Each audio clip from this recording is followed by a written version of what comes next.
Guys net वाला chemistry में आपका स्वागत है। आज हम केमिस्ट्री ऑफ कार्बोनिल कंपाउंड के बारे में डिस्कशंस करेंगे।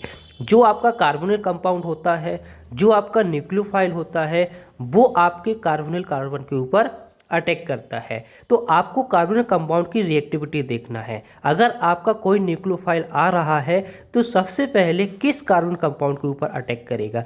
जो ज़्यादा आपका इलेक्ट्रोफाइल होगा, रिएक्टिविटी जिसकी ज़्यादा होगी, वहाँ पर आपका क्या होगा, न्यूक्लियोफाइल अटैक करेगा।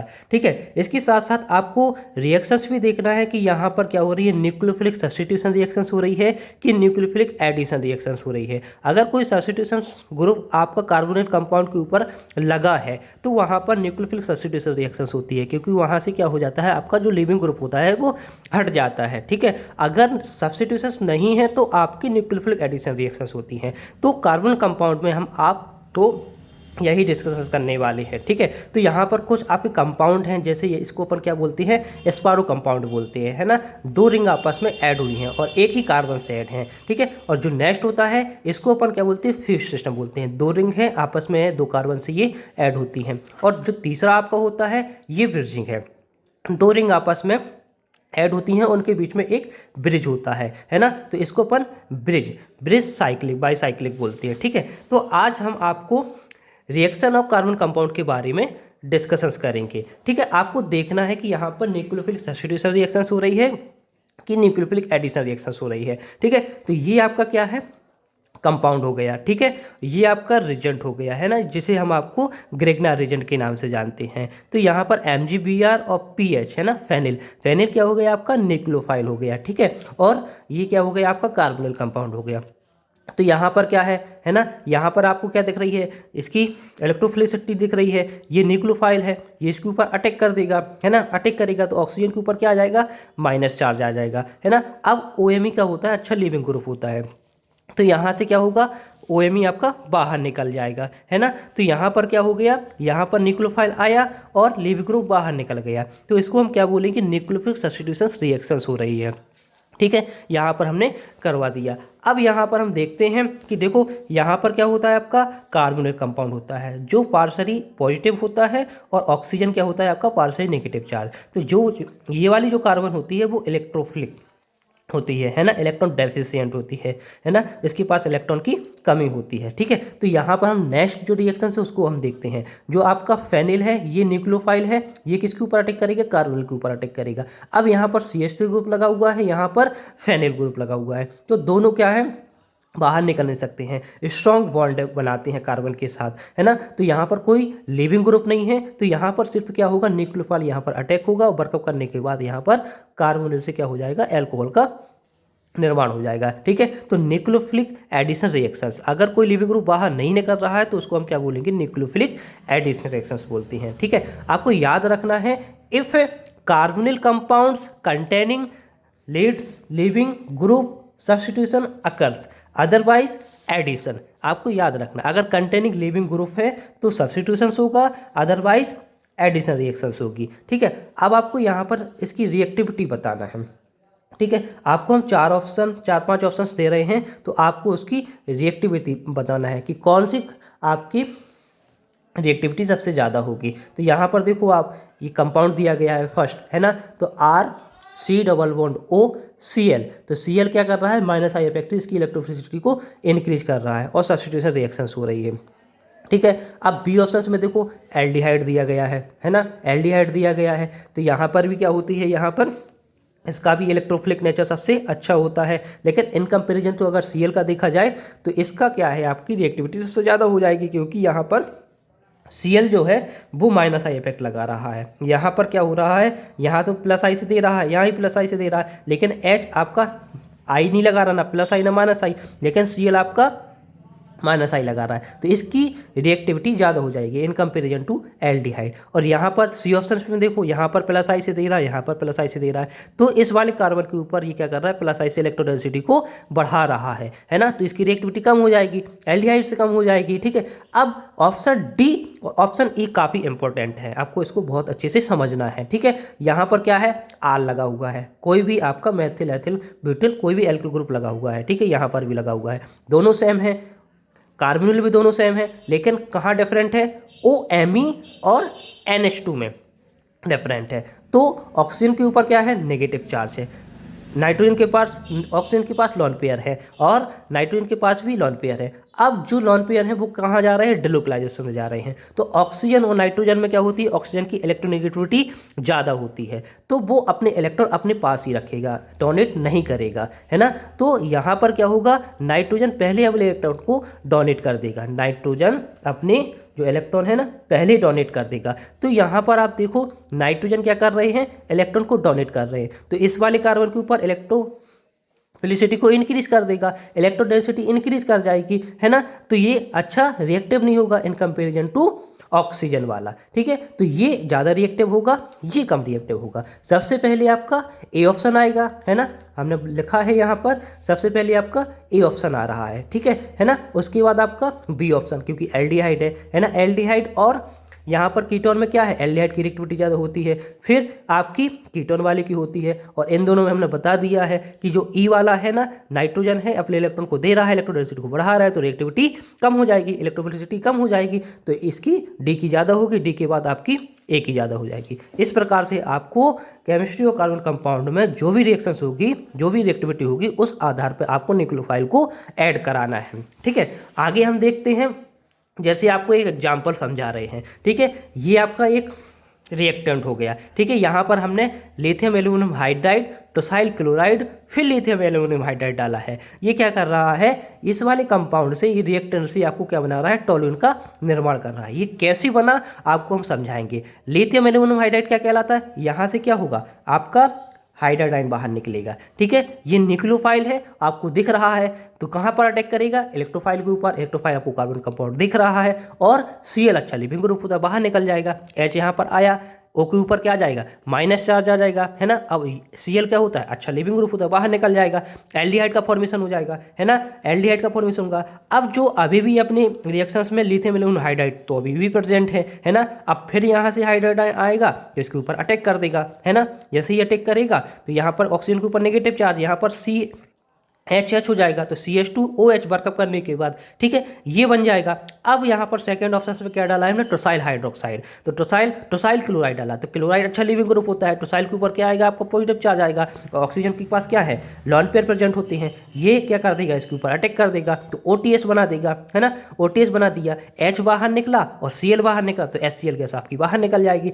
अब OTS बहुत अच्छा लिविंग ग्रुप होता है, ये यहाँ से बाहर निकलेगा, OTS बाहर निकलेगा। और नेक्स्ट ऑप्शन में क्या दिया गया है, रीजेंट आपको लिथियम एल्यूमिनियम हाइड्राइड, तो यहाँ से भी आपका हाइड्राइड आएगा। तो यहाँ पर क्या है, CH कार्बन के ऊपर पॉजिटिव चार्ज आ गया, अब हाइड्राइड आएगा तो क्या बना देगा, टोल्यूइन का फॉर्मेशन कर देगा। इस प्रकार से आपको कार्बन कंपाउंड की रिएक्शंस को कराना है, ठीक है। नेक्स्ट हम बताते हैं आपको alpha beta unsaturated carbon compound आपको मिलेंगे, alpha beta unsaturated carbon compound मिलेंगे, ठीक है। यहाँ पर देखो आप, है ना, जो आपकी जो 1,2 होती है ना, ये हार्ड होता है ना, हार्ड कार्बन होती है। और जो आपका कंजुगेशंस वाला होगा वो सॉफ्ट कार्बन होगी। जैसे ये वाला जो बॉन्ड जा रहा है ना कंजुगेशंस में, तो ये जो आपकी कार्बन है दोनों वो सॉफ्ट होते हैं, ठीक है। तो यहाँ पर हमने क्या किया, MEmgBr, तो Mg आपका हार्ड नेचर का होता है, ठीक है। अगर मेटल जो Mg है वो हार्ड नेचर का है, तो जो मेथिल होगा ना, जो मेथिल का कार्बन होगा वो भी उसकी तरफ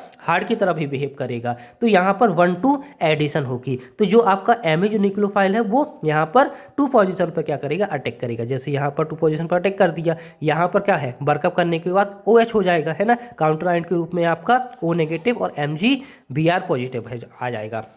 वर्कअप करने के बाद OH लग जाएगा। अगर हम इसकी रिएक्शन MEmgBr और साथ में कॉपर आयोडीन डाल दें, है ना, तो कॉपर आयोडीन को हमने जैसे ही डाला तो मतलब कॉपर आ गया, है ना। कॉपर क्या होता है, सॉफ्ट होता है ना, सॉफ्ट नेचर का होता है। तो यहाँ पर क्या होगी, कंजुगेशन एडिशन होगी, है ना, माइकल एडिशन भी बोलते हैं और 1,4 एडिशंस भी बोलते हैं, है ना। तो हमने बहुत बार आपको एक्सप्लेन भी कर चुके हैं कि जब भी आपको कॉपर मिले तो वो सॉफ्ट होता है और कंजुगेट एडिशन देता है, मतलब माइकल एडिशन रिएक्शंस होगी। बहुत अच्छे से हमने अपनी इस वाले यूट्यूब चैनल के ऊपर Michael Edison reactions, Robinson reactions को डाला है, उसको आप जरूर देखें, ठीक है। तो यहाँ पर क्या होगा, 1,4 एडिशन, तो जो आपका मैथिल ग्रुप आएगा वो कहाँ पर आएगा, 4th पोजीशन पर ऐड हो जाएगा और वर्कअप करने के बाद ये कीटोन आ जाएगा, ठीक है। हार्ड इंटरेक्शन और सॉफ्ट इंटरेक्शंस ज़्यादा स्ट्रांग होता है, ज़्यादा स्टेबल होता है। ठीक है, आगे हम कुछ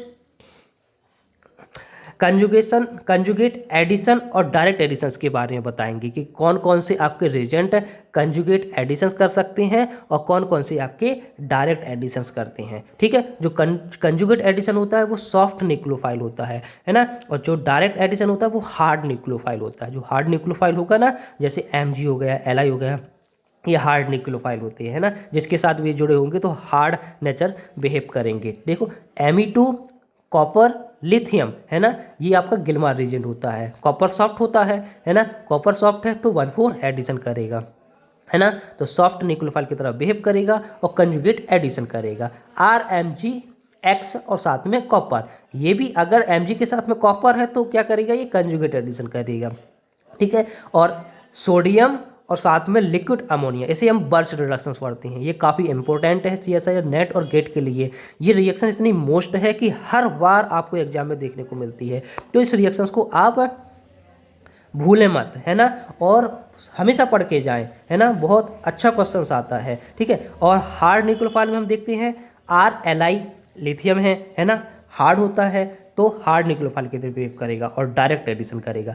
RMgS ग्रिग्नार रीजन, सोडियम बोरोहाइड्रेट, ये भी क्या होता है आपका हार्ड न्यूक्लियोफाइल की तरफ बिहेव करता है। ठीक है, कुछ और आपको बताते हैं यहाँ पर जी क्या है, सॉफ्ट न्यूक्लियोफाइल के बिहेव करता है। जो CN जो होता है वो सॉफ्ट होता है, KCN NaCN है ना, CN नेगेटिव चार्ज है, न्यूक्लियोफाइल है, ये क्या करेगा आपका कंजुगेट एडिशन करता है। इनोलेट आयन है ना, इनोलेट आयन जो होंगे ये आपके, ये क्या है, इनोलेट है ना, बना है, ये क्या रहा है, कंजुगेशन में जा रहा है ना, है तो न्यूक्लियोफाइल ही लेकिन कंजुगेशन में भी जा रहा है, इस वजह से क्या करेगा, सॉफ्ट न्यूक्लियोफाइल की तरफ बिहेव करेगा। ठीक है, और लिथियम एल्यूमिनियम हाइड्राइड आपका क्या करेगा, हार्ड न्यूक्लियोफाइल की तरफ बिहेव करेगा, डायरेक्ट एडिशन करेगा। ठीक है, आपको यही समझता था। और ये यहाँ पर काफ़ी इंपॉर्टेंट है कि आपको नेचर ऑफ सबस्ट्रेट के बारे में भी पता होना चाहिए है ना।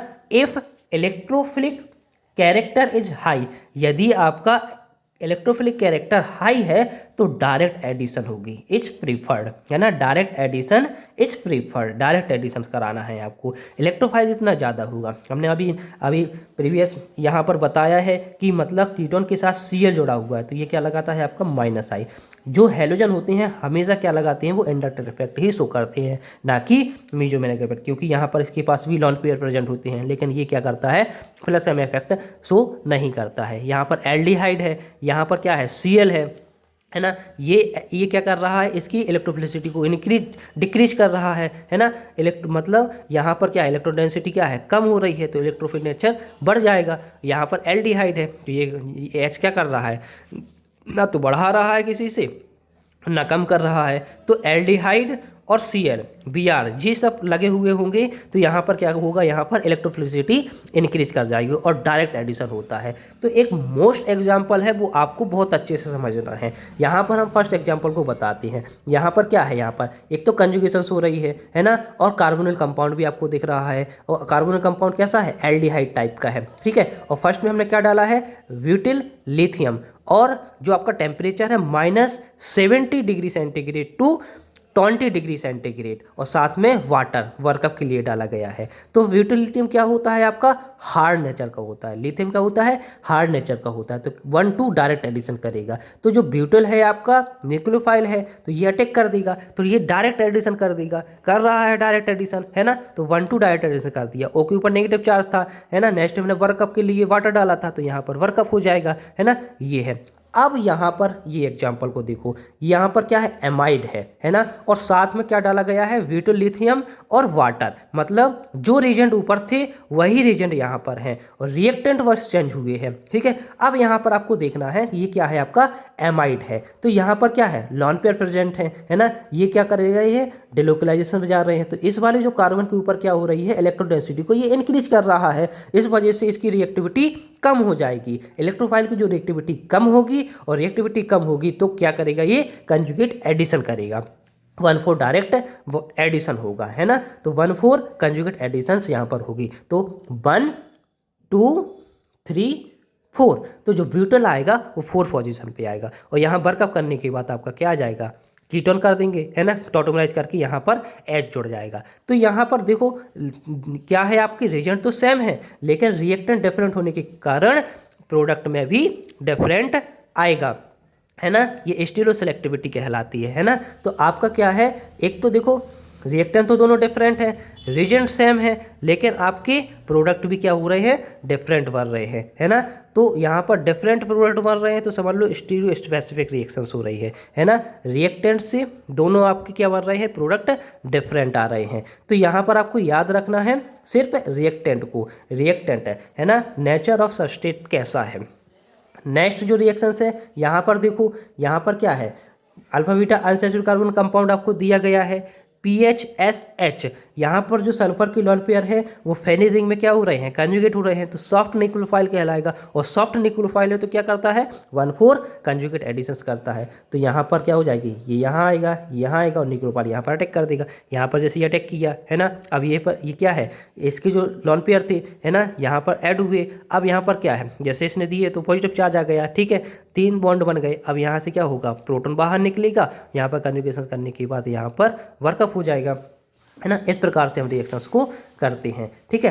अब आपको हम सल्फर ईल्ड के बारे में बता रहे हैं, ठीक है, कि सल्फर ईल्ड को हम किस प्रकार से समझते हैं। आपको याद रखना है सल्फर का और ऑक्सीजन का बॉन्ड और फॉस्फोरस का और ऑक्सीजन का बॉन्ड, इन दोनों में से जो आपका मोर स्ट्रांग होता है वो फॉस्फोरस ऑक्सीजन का बॉन्ड होता है ना। ये जहाँ भी मिलेंगे इनको कभी भी साथ नहीं छोड़ेंगे, दोनों फॉस्फोरस और ऑक्सीजन दोनों का बॉन्ड हमेशा बना ही रहेगा, कभी भी नहीं टूटेगा, ठीक है। तो ये आपको याद रखना है। अगर Hg2+ और H3O+ ये हाइड्रोलिसिस करता है, HgO BF3 और O82 ये भी हाइड्रोलिसिस करता है। ये तो रिजल्ट आपको मिल सकते हैं कहीं पर भी, तो आपको हाइड्रोलिसिस करवा देना है, ठीक है। सल्फर ईल्ड के बारे में हम आपको डिस्कस करते हैं। पहले सल्फर ईल्ड से पहले हम फॉस्फोरस ईल्ड के बारे में डिस्कस करेंगे, ठीक है। यहाँ पर फॉस्फोरस है ना, यानी कि फॉस्फोरस ट्राइफेनिल फॉस्फेट, है ना। तो ये फॉस्फोरस इसके पास क्या होते हैं, लॉन पर प्रेजेंट होती हैं। और साथ में क्या डाला गया है, आपको